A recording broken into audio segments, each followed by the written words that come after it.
Les damos la bienvenida a esta nueva emisión de Horizonte Sur Global, el programa de noticias y política internacional de la pantalla de Barricada TV. Y nos vamos directamente a Colombia porque allí esta semana, más precisamente el miércoles, se vivió una jornada de movilizaciones masivas en todo el país en respaldo al presidente Gustavo Petro y a las políticas y debates que él viene impulsando.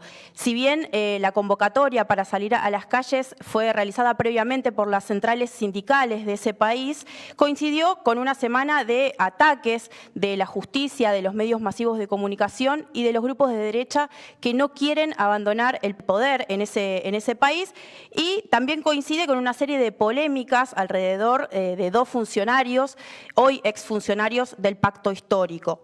Mientras tanto, hay que decir que en el Congreso esperan para el debate tres reformas fundamentales para Colombia: la de salud, la pensional y la laboral, que están congeladas hoy por el presidente de la Cámara de Representantes.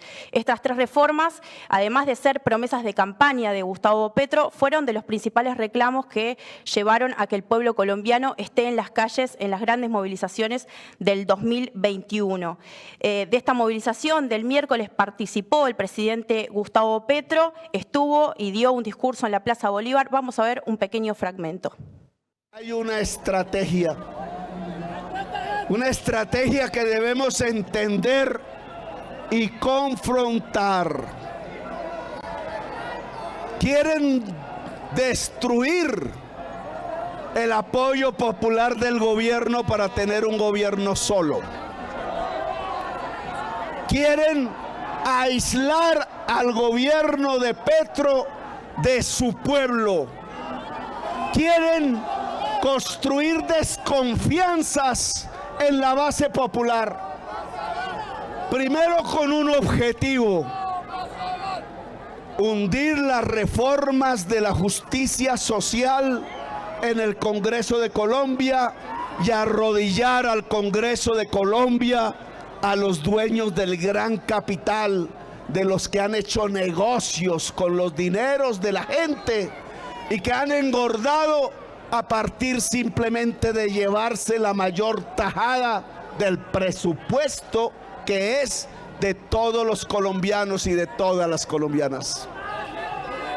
Dos, una vez tumben las reformas, destruirlo en la comisión de acusaciones para hacer exactamente lo mismo que se hizo en el Perú, es decir, llevar al presidente a la cárcel y cambiar el gobierno por un nuevo presidente no elegido por el pueblo, que sería el que vayan a elegir el semestre entrante como presidente del Congreso de la República. Se llama eso un golpe blando. Es un golpe de Estado. Es un golpe contra la voluntad popular. Bueno, ahí lo veíamos al presidente Gustavo Petro con una plaza llena. Además de denunciar este intento de golpe de Estado, llamó al pueblo a mantenerse movilizado y a sus funcionarios, diputados, diputadas, a cumplir con el mandato popular.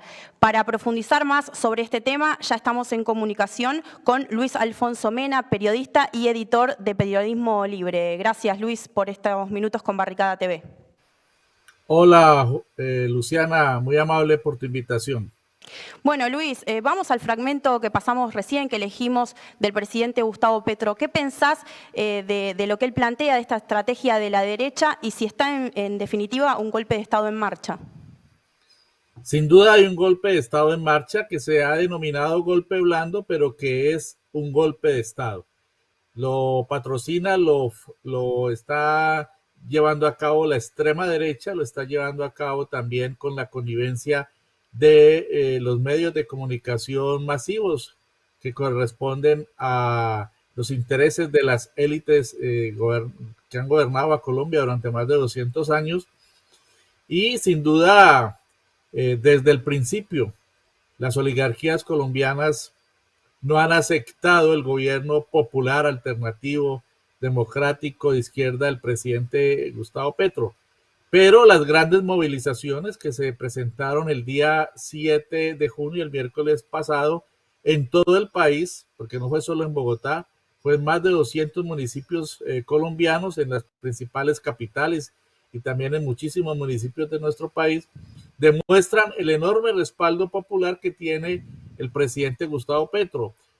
Recientemente entrevistamos en Periodismo Libre, acá en la ciudad de Cali, Valle del Cauca, suroccidente de Colombia, al analista Jorge Enrique Almario, y él caracterizaba lo que ocurrió el 7 de junio como un plebiscito de facto en respaldo popular a la gestión del presidente Gustavo Petro. De modo que esa definición es absolutamente gráfica de lo que ocurrió el pasado 7 de junio, un plebiscito popular de respaldo al presidente Gustavo Petro, a la vicepresidenta Francia Márquez y a los enormes esfuerzos que está haciendo el gobierno del presidente Petro de cumplirle al electorado, y no solo al electorado, sino a todo el pueblo colombiano, con los anuncios de campaña que se hicieron el año inmediatamente anterior y que las élites empresariales, de terratenientes y monopolistas de este país no quieren aceptar, y por el contrario boicotean las reformas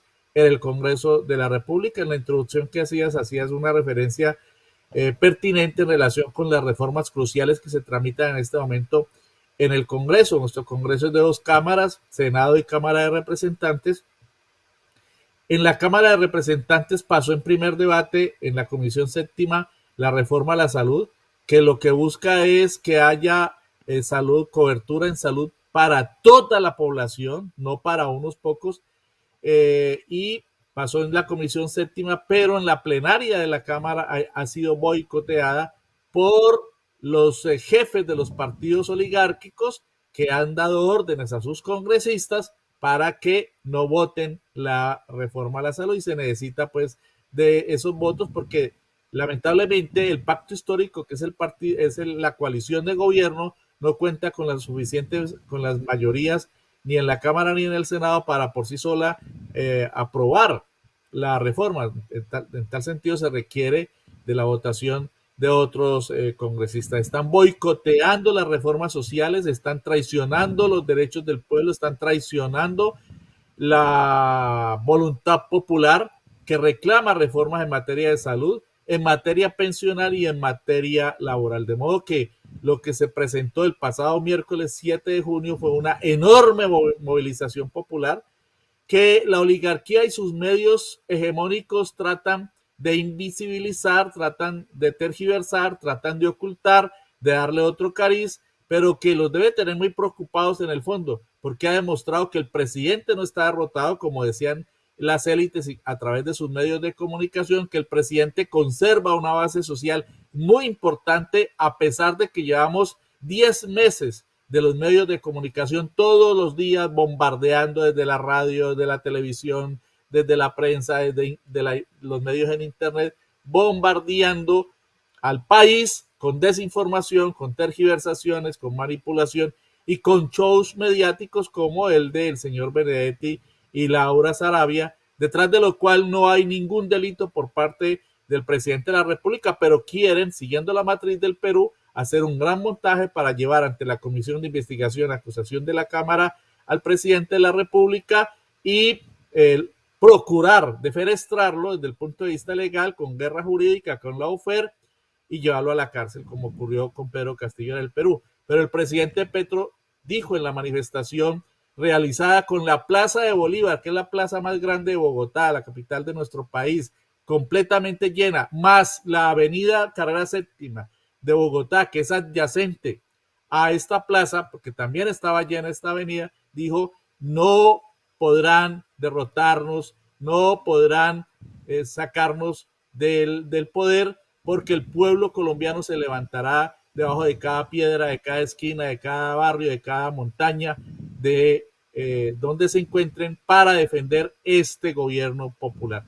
¿Qué efectos crees que puede llegar a tener este respaldo popular en la agenda política de Petro en este escenario actual? El respaldo popular es lo fundamental en este momento, Luciana. Es lo fundamental, es lo más importante. Y eso ha quedado en evidencia el 7 de junio. Las oligarquías de este país creyeron que con su perorata, con sus mentiras cotidianas contra el gobierno del cambio, contra el gobierno del presidente Petro, iban a horadar el respaldo, la base popular que tiene el presidente. Ellos le han venido jugando a eso. Ellos no se dirigen fundamentalmente a los sectores uribistas o manejados por los partidos tradicionales, no se dirigen a tratar de horadar, de romper, de afectar, de disminuir la base popular del presidente. Y quedó demostrado el 7 de junio con las movilizaciones en todo el país que esa base popular sigue firme y va a ser determinante, porque con las calles, con la iniciativa en las calles, es que un gobierno verdaderamente popular, progresista, democrático, de izquierda, enfrenta la ofensiva de las élites y el golpe blando, como se ha denominado el golpe de Estado en este país, en marcha. No hay otra manera. Y el presidente Petro, que es un hombre fraguado en las luchas populares desde su juventud, que es un hombre que conoce las trapisondas de las élites, porque cuando fue alcalde de la ciudad también fue víctima de esas trapisondas y de la guerra sucia y de la lawfare, porque incluso mediante un organismo del Estado, la Procuraduría, intentaron defenestrarlo e inhabilitarlo para su vida política. Él conoce toda esa trapisonda de las élites en este país, ha salido a las calles a decirle al pueblo: solo con el respaldo de ustedes podemos sacar adelante las reformas que les ofrecimos el año inmediatamente anterior. De modo que yo considero que ese respaldo popular es lo determinante. Y le ha dicho el presidente a las cámaras legislativas: aprueben las reformas por las que el pueblo votó, porque de lo contrario el pueblo les cobrará en las urnas el próximo 29 de octubre, que son las elecciones regionales y locales en nuestro país, esa traición a los intereses y a los derechos del pueblo en toda Colombia. De modo que ese es el significado que desde mi punto de vista tiene este respaldo popular, que como digo, constituyó todo un plebiscito en favor de la gestión del presidente y un mentiz a la matriz que quisieron difundir o que han querido sembrar los medios de comunicación del empresariado y de los terratenientes, en el sentido de que el presidente Petro está perdiendo apoyo popular, lo cual quedó demostrado que es totalmente falso. Esta semana, además, la bancada del Pacto Histórico denunció al fiscal general de la Nación por llamar a las Fuerzas Armadas a la sedición, ¿no? Bueno, contanos un poco qué rol cumple este personaje en la política de Colombia. Bueno, el fiscal general de la Nación surge de una terna que el presidente de la República le presenta a la Corte Suprema de Justicia para que esta corporación, esta alta corte, escoja ese funcionario. Ese es un funcionario que hace parte de la rama judicial en esa división tripartita de poderes que hay en el sistema jurídico actual. Y en consecuencia, este señor, Francisco Barbosa, viene del régimen anterior. Él fue propuesto en una terna por el señor Iván Duque Márquez ante la Corte Suprema de Justicia y esta lo seleccionó.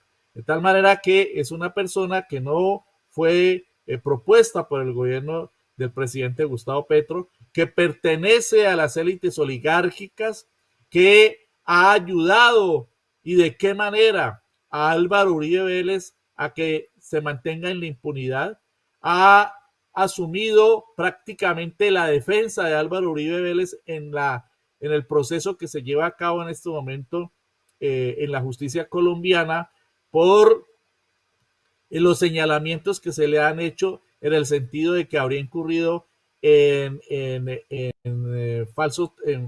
financiación o soborno de testigos en un caso relacionado con el senador Iván Cepeda, en el que Álvaro Uribe Vélez incurrió en calumnias contra este senador del Pacto Histórico. Y se ha tomado el atrevimiento de no asumir su función, el fiscal, de acusar, sino que por el contrario ha asumido la defensa de Uribe, y no en una sola oportunidad, sino que después de que se declaró por parte de una jueza que el señor debía ir a juicio, de que se continuara el proceso, pues presentó una nueva solicitud de preclusión de la investigación, y esa nueva solicitud de preclusión de la investigación también salió a favor de los defensores, pues, de Iván Cepeda, y en contra de Álvaro Uribe. Sin embargo, se está a la espera de una resolución por parte del Tribunal Superior de Bogotá, ante el cual recurrió de nuevo la Fiscalía para salvar a Uribe. De modo que ese solo hecho ya le indica a usted de qué lado está aquí la Fiscalía General de la Nación. Y además de eso, el presidente de la República le solicitó al fiscal, a raíz de una denuncia que hizo el periodista Gonzalo Guillén, en el sentido de que la Fiscalía tenía en sus manos direcciones, nombres, ubicación de los jefes del llamado cartel del Clan del Golfo, que es un grupo paramilitar y narcotraficante, para que fueran por ellos, porque son responsables, denunció el periodista, de más de 200 asesinatos de personas inocentes, y la Fiscalía no ha hecho nada en relación con eso, y lo que ha ocurrido es que ha hecho una minimización de esa denuncia. Pues el presidente le dijo al fiscal, con base en el artículo 251, numeral sexto de la Constitución Política, que lo faculta a pedir informe en materias tan graves como esa de violación de derechos humanos, que le presente un informe para que se demuestre si hay o no hay impunidad. Pues el señor se ha hecho el de las gafas, como decimos popularmente, no le presenta el informe, y por el contrario, le dijo abiertamente, públicamente, en una entrevista radial, dijo que llamaba al director nacional de la policía, que llamaba al director nacional de la Policía Judicial de Investigación, que es la DIJÍN, que es la asesora de investigaciones de la Fiscalía en materia judicial, y que invitaba a los directores seccionales de la SIJÍN, que es otro organismo de investigación seccional, a que desconocieran las órdenes que daba el presidente de la República, lo cual es una abierta insubordinación, por lo cual la bancada del Pacto Histórico lo denunció ante la Comisión de Investigación y Acusación de la Cámara de Representantes, que es la encargada de iniciar el proceso de instrucción y de investigación contra este funcionario por los presuntos delitos de sedición, de conspiración.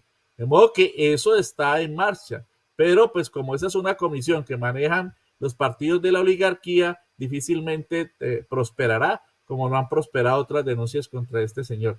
De modo que, ¿qué es lo que pasa, Luciana? Que el fiscal termina su periodo ordinario ahora en el mes de diciembre, y el presidente Gustavo Petro será el facultado para entregar una terna que llevará a la Corte Suprema de Justicia para que este organismo judicial elija el fiscal. Y eso es lo que la oligarquía colombiana no quiere. Por eso hay tanta oposición al gobierno también. Es uno de los elementos de oposición, las reformas sociales y la posibilidad de que se escoja de una terna presentada por el presidente el nuevo fiscal. Y quieren atravesarse a eso. Por eso él dijo, ese es otro de los elementos de la conspiración para evitar que el presidente Petro presente la terna con un fiscal confiable, que no sea su bolsillo de ninguna manera, sino que sea realmente independiente, porque el actual fiscal no es independiente, se ha vuelto el líder de la oposición, se ha vuelto el líder de la extrema derecha, no actúa como jurista, sino que actúa como elemento, como sujeto político de la extrema derecha, como líder de la oposición, y en tal sentido las élites aquí quieren evitar que sea el presidente Petro quien presente una terna para la selección del nuevo fiscal. ¿Por qué? Porque ese fiscal va a investigar todos aquellos crímenes cometidos en los regímenes de Álvaro Uribe, de Santos y de Duque, ¿no? Y de otros regímenes anteriores. Va a investigar violaciones de derechos humanos como la que denunció el periodista Guillén y como muchísimos otros, y va a luchar contra la impunidad. Esa es la tarea que plantea el presidente Petro para un nuevo fiscal. De modo que eso es lo que los tiene alarmados. ¿Y por qué? Porque además tocará no solamente al señor Álvaro Uribe, sino también a muchos empresarios terratenientes que hoy viven impunes después de haber sido financiadores de grupos paramilitares, de bandas criminales que atentaron y atentan contra líderes sociales, contra líderes populares y contra inocentes, como el famoso caso, el tristemente célebre caso de los falsos positivos, 6.402 casos de falsos positivos que no son otra cosa que crímenes de lesa humanidad, delitos de lesa humanidad. De modo que esa es la explicación de lo que está ocurriendo con el fiscal Barbosa, convertido hoy en líder de la oposición, en vez de ser una persona que garantice la investigación independiente, neutral, en justicia en nuestro país. Clarísimo, Luis. Para cerrar, te pregunto, en este momento Gustavo Petro se encuentra en La Habana, en el cierre del tercer ciclo de las negociaciones con el ELN. Bueno, ¿qué se acordó? ¿Qué balance haces? Bueno, muy importante lo que está ocurriendo en este momento, Luciana. Es un resultado trascendental que se expresa en dos acuerdos. Uno, de cese bilateral de fuegos entre el gobierno nacional, el Estado colombiano, representado por el presidente Gustavo Petro, y el Ejército de Liberación Nacional, que es una de las guerrillas pues, más antiguas del continente después de las FARC y que todavía sigue en armas después del acuerdo de paz del año 2016 con las FARC.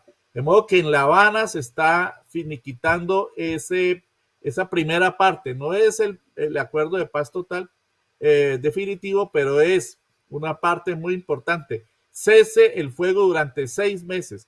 Esto va a posibilitar que en muchos territorios donde el ELN tiene presencia, pues haya, digamos, una disminución del conflicto, una disminución de la confrontación y la posibilidad de que amplias comunidades puedan tener tranquilidad para su ejercicio cotidiano.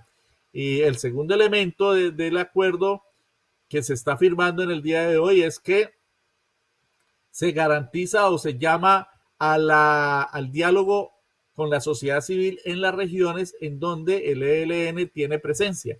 Es decir, va a haber una participación directa de las comunidades en procura de que en el marco de todo este proceso se alleguen acuerdos para solucionar problemas en las regiones. De modo que el paso que se está dando hoy en La Habana es de vital importancia y ese es un logro de la política de paz total que de manera insistente, que de manera perseverante está llevando a cabo el presidente Gustavo Petro, aunque volvemos a las élites de este país, ellas no quieren que se avance en ese proceso porque significaría un elemento importante, positivo del presidente Petro como aporte al país y ellos, uno lo que ve es que a estas élites que gobernaron y que son viudas del poder ahora, les gustaría que todo en el gobierno fracasara. A eso le apuestan, pero hoy va a haber un resultado muy positivo por parte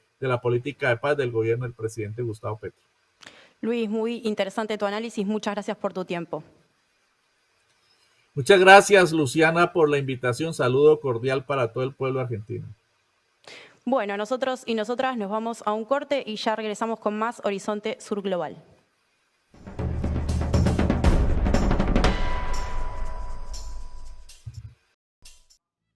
Assange a un paso de la extradición. La Corte Suprema del Reino Unido rechazó la apelación del periodista Julian Assange contra la orden de extradición que pesa en su contra. El fundador de Wikileaks está acusado de espionaje por revelar cientos de miles de documentos clasificados que involucran a Estados Unidos en crímenes de guerra. El próximo martes, la defensa presentará una nueva apelación ante los tribunales británicos. Chile empezó a sesionar el nuevo Consejo Constitucional. El presidente Gabriel Boric participó de la ceremonia donde se dio inicio a las tareas del organismo. El Consejo está controlado por el Partido Republicano, que lidera el ex candidato presidencial de extrema derecha, José Antonio Kats. Esta fuerza tiene 22 escaños de un total de 50. Una vez que finalicen la redacción de la nueva Carta Magna, la misma será votada en elecciones obligatorias el 17 de diciembre. España, la izquierda se unió de cara a las elecciones. Las principales dirigentes de los espacios Sumar y Unidas Podemos anunciaron la conformación de esta alianza para la votación que se realizará el próximo 23 de julio.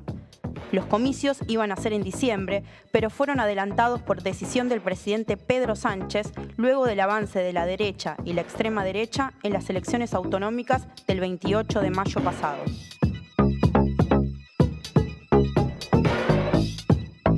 Nuevas protestas en Francia contra la reforma previsional. Miles de personas se manifestaron en unas 250 concentraciones por todo el país. Las mismas fueron convocadas por la unión de los 6 principales sindicatos franceses.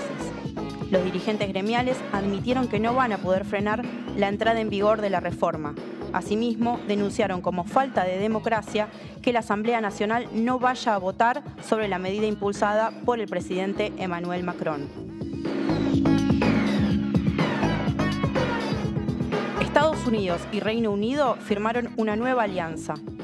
La Declaración del Atlántico incluye cooperación comercial, como así también en el sector de la industria de la defensa, en energía nuclear y en materia de inteligencia artificial. El presidente de Estados Unidos y el primer ministro británico aprovecharon el encuentro para dar su apoyo a Ucrania y Biden adelantó su respaldo a la candidatura del ministro de Defensa del Reino Unido para asumir la jefatura de la OTAN.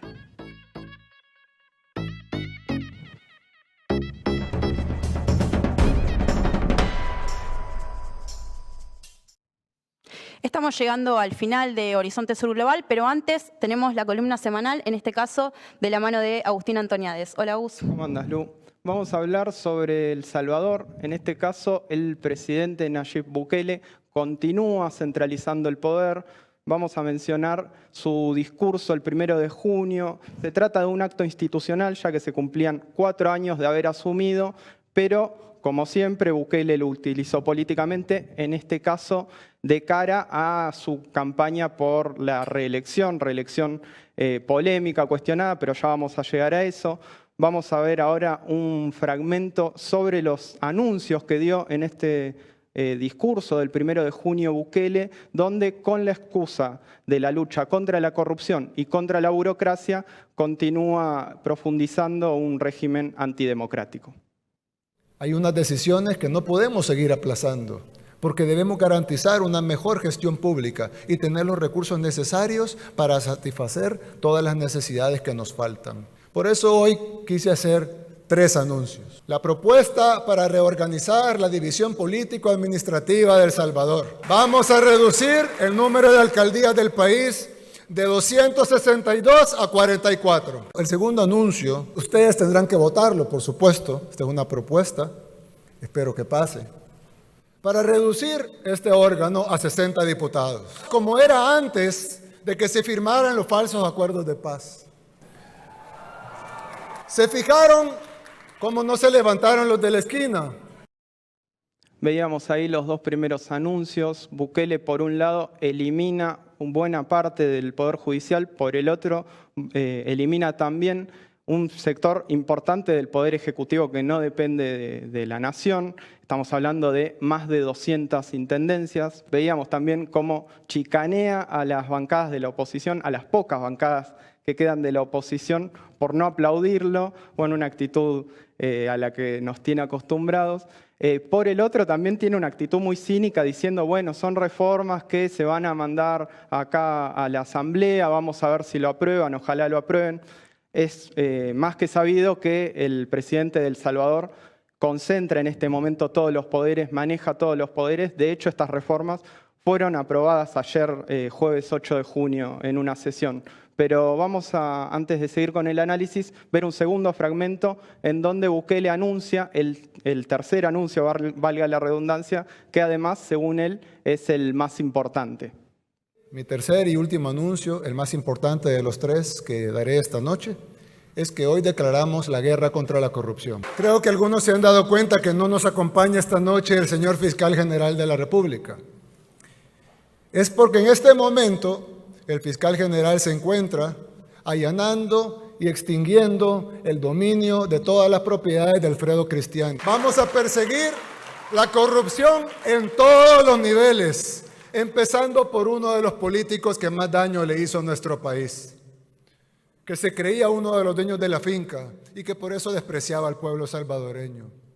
Curioso que no vi al FMLN aplaudir. ¡Traidores! Bueno, en este caso Bukele anuncia una supuesta guerra contra la corrupción y si bien no da detalles del tema, se nota en sus palabras cómo le responden de manera directa el Poder Judicial y sobre todo el fiscal general al cual nombra particularmente. Ahí quiero mencionar que Alfredo Cristiani, él lo nombra, es un expresidente que está siendo investigado y bueno, él decía, el fiscal general está allanándolo en este momento, no lo festeja como si fuese un acto propio, una decisión propia del presidente. En este sentido, bueno, finalmente se enoja con la principal bancada de la oposición, nuevamente con el Frente Farabundo Martí para la Liberación Nacional, que como no lo aplauden, les termina gritando traidores con su clásico estilo fascista.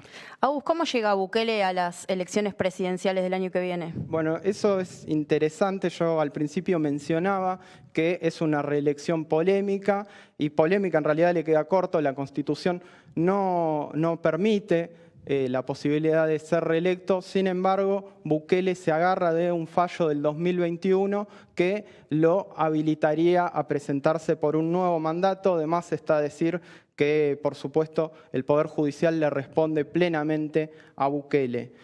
Mencionemos también que El Salvador lleva más de un año en estado de excepción. Esto significa que los derechos más básicos de toda la ciudadanía están anulados, lo cual implantó un régimen de terror que posibilita la persecución, los ataques y, por ejemplo, la detención sin necesidad de que te abran una causa. Te pueden detener porque sí en El Salvador. Esto está hace más de un año, fue decretado por Bukele con la excusa de la lucha contra la delincuencia. Así que bueno, para finalizar, me parece que hay que pensar estas nuevas medidas como una gota más dentro de ese régimen antidemocrático en donde Bukele utiliza fibras sensibles de la sociedad como la lucha contra la corrupción, contra la delincuencia o contra la burocracia para en realidad seguir centralizando el poder en su figura. Muchas gracias, Agus. Bueno, vamos a seguir este tema como lo venimos haciendo. Nosotros y nosotras nos despedimos, nos volvemos a encontrar el próximo viernes a las 10 de la noche por la pantalla de Barricada TV.